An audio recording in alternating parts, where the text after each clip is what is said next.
be oral presentation number 23, iForward Grantsburg, Wisconsin, Team 2, which is a Mission 13 flight experiment. What happens to the germination of Solanum lycopersicum, red velvet seeds in microgravity? We are from iForward Online Charter School based in Grantsburg, Wisconsin. I would now like to introduce our team. I am Julian Bartholomew, and to the left of me is Holly Orth, Jessica Ojeda Barojas, and Lily Olson. Another member of our team is Stella Benzing, but she is unable to be here today. Our professional advisors are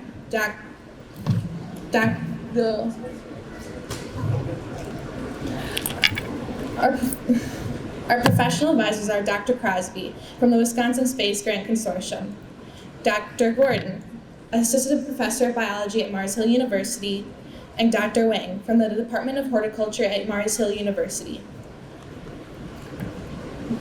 The teachers who have helped us and are here with us today is Mrs. Kavacek, our biology teacher, and Mrs. Winder, our English teacher.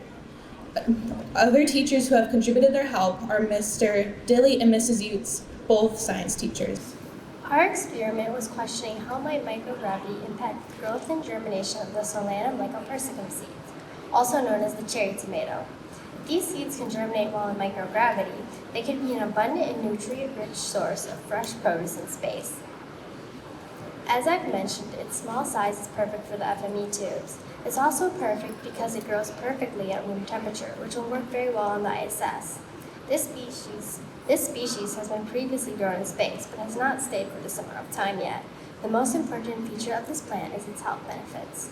These health benefits include reducing the risk of chronic illnesses such as cancer and heart disease, reducing the risk of high blood pressure, reducing cholesterol, improving digestive health, helping to manage type 2 diabetes, improving vision, and helping prevent macular degeneration.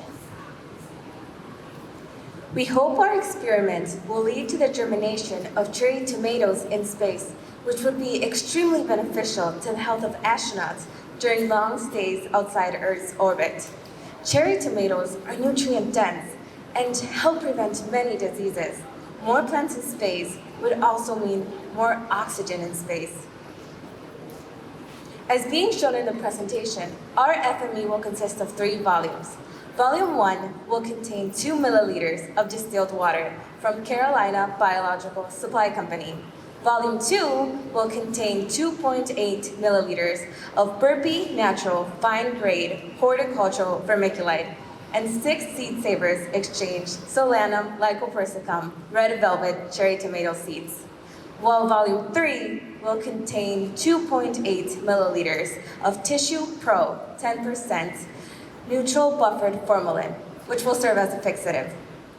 This is an image of our actual FME setup during one of our trial runs. It shows the vermiculite and seeds in the middle portion, the water in Volume 1, and the fixative in Volume 3. On day U-14, Plant A will be open to expose the distilled water from Volume 1 to the vermiculite and seeds in Volume 2. Immediately following the opening of this clamp,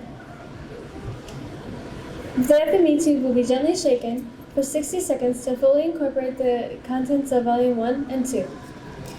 The vermiculite will clump to some degree, but the wetted vermiculite will be distributed throughout the entirety of Volumes 1 and 2, as well as it can be during this first period of shaking. During this time period, we expect the germination process will begin. Both the ISS and Earth experiments will remain in the dark except for the times of interactions.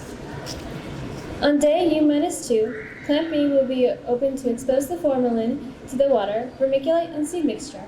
Immediately following the opening of this clamp, the FME tube will be gently shaken for 60 seconds. Our analysis will take place with Dr. Wang at his UW-Madison lab. We will compare seeds grown on Earth with those grown on the ISS. We'll use a metric ruler, a dissecting microscope, and a compound light microscope to measure the length of the sprouts and roots, look at the number of leaves on the seeds that germinated, look for any potential damage within the ungerminated seeds, as well as the overall pattern of growth.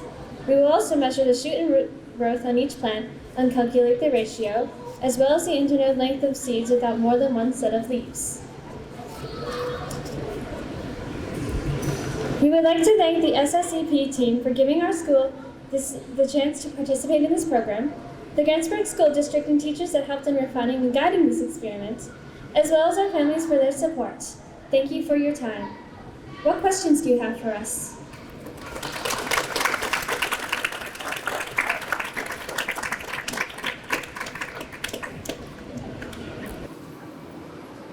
Hi there, nice job. My name is Jenna from Grantsburg, and this is an online school, and so these students, I'm not sure if you've met before this trip. I kind of should have asked you that before, but could you explain some of the interesting aspects that you experienced doing a project so big where you were all in your own homes in different parts of the state? So it was very interesting because we're all spread out throughout the state of Wisconsin. So it's not as easy as other schools, but it's definitely, because we have our classroom is kind of like a hangout chat room. So we can use the webcam and use a chat bar and we can talk to each other. So, and then we can meet up in our classrooms and over video call, and then we'd work on our experiments together. And then we'd also be able to talk over other chat rooms outside of the classroom, and we definitely grew a relationship and a friendship throughout the school. Thank you. Are there any other questions? Thank you, good job.